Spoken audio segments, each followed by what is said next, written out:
आज ହେଉଛି ପବିତ୍ର ମହାବାରୁଣୀ ସ୍ନାନ।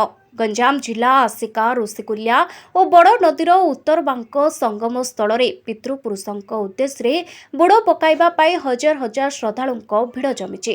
ପୁରାଣ ମାନ୍ୟତା ଅନୁସାରେ ଋଷିମାଳ ପର୍ବତରୁ ବାହାରିଥିବା ଋଷିକୁଲ୍ୟା ନଦୀ ଗଙ୍ଗାଠାରୁ ସହସ୍ର ବର୍ଷରେ ବଡ଼ ଓ ପବିତ୍ର ହୋଇଥିବାରୁ ଏହି ନଦୀର ସଙ୍ଗମ ସ୍ଥଳକୁ ଅତ୍ୟନ୍ତ ପବିତ୍ର ମନାଯାଏ।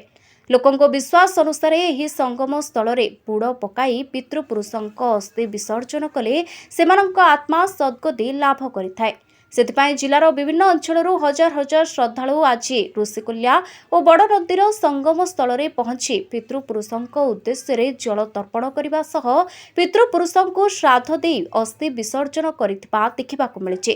ତେବେ ବାରୁଣୀ ସ୍ନାନ ପାଇଁ ଆଜି ଋଷିକୁଲ୍ୟା ନଦୀତଟ ଉତ୍ତର ବାଙ୍କ ସଙ୍ଗମ ସ୍ଥଳରେ ହଜାର ହଜାର ଭକ୍ତ ଓ ଶ୍ରଦ୍ଧାଳୁମାନଙ୍କ ଭିଡ଼ ଜମିଥିବା ବେଳେ ପ୍ରଶାସନ ପକ୍ଷରୁ ବ୍ୟାପକ ବ୍ୟବସ୍ଥା ଗ୍ରହଣ କରାଯାଇଥିଲା। ଶ୍ରଦ୍ଧାଳୁମାନଙ୍କ ସୁରକ୍ଷାକୁ ଦୃଷ୍ଟିରେ ରଖି ପୋଲିସ ଫୋର୍ସ ମଧ୍ୟ ମୁତୟନ କରାଯାଇଥିଲା। Bureau report news today Odia. ଆମର ଏଠି जो ये अमृत ଯେତେବେଳେ ସମୁଦ୍ର ମନ୍ଥନ ହେଲା, ସମୁଦ୍ର ମନ୍ଥନରେ ଅମୃତ जो ବାହାରିଲା, ସେ ଅମୃତ ଅସୁର ମାନେ ଧରି ପଳାଉଥିଲେ। ତାକୁ ଆମର ଗରୁଡ଼ କଙ୍ଗଲା ସେ ଅମୃତ ତାଙ୍କର ଅସୁରନୁ ଆଣିଲା, ତାଙ୍କୁ ଛଡ଼େଇ ଆଣିକି ସେ जो ଧରିଗଲା ଯୋଉଠି ଯୋଉଠି ପଡ଼ିଲା ସେ ଜାଗା ଗୋଟେ ଗୋଟେ ତୀର୍ଥ ଜାଗା ହେଲା।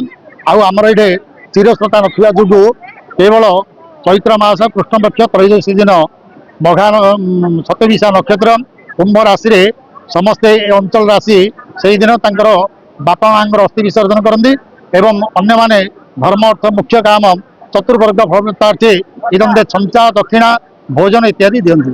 सर केते संख्यार भक्त ଏଇଠି ପ୍ରାୟ ଲକ୍ଷେ ସଂଖ୍ୟକ ଭକ୍ତ ଏଠି ଆସିଛନ୍ତି।